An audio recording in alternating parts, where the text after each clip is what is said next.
జవహర్ నగర్ అనే ప్రాంతము నా గుండెకాయ.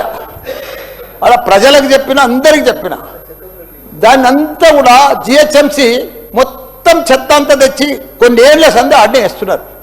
పర్లేదు వేస్తున్నారు, అది కాంగ్రెస్ టైంలో సందే వేస్తున్నారు, ఇప్పటిదాకా కూడా వేస్తూనే ఉన్నారు. అది కంటిన్యూ కాంట్రాక్ట్ ఉంది వేస్తున్నారు. మీ దాంట్లోనే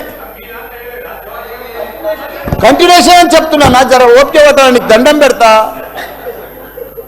ఎందుకంటే ఆ చెత్త వేసినప్పుడు, నేను మంత్రి ఉన్నప్పుడు మా కేటీఆర్ గారు 500 కోట్లు ఇచ్చిండు. చెత్తతోటి కరెంటు తయారు చేసే ఉత్పత్తి ప్లాంట్ ఆడ తయారు చేసినాం. దాన్ని అది కాకుండా 144 కోట్లతోటి క్యాపింగ్ పెట్టిన, మొత్తం మట్టి పోసి గడ్డి పెట్టి అది గుట్ట లెక్క తయారు చేసినాం.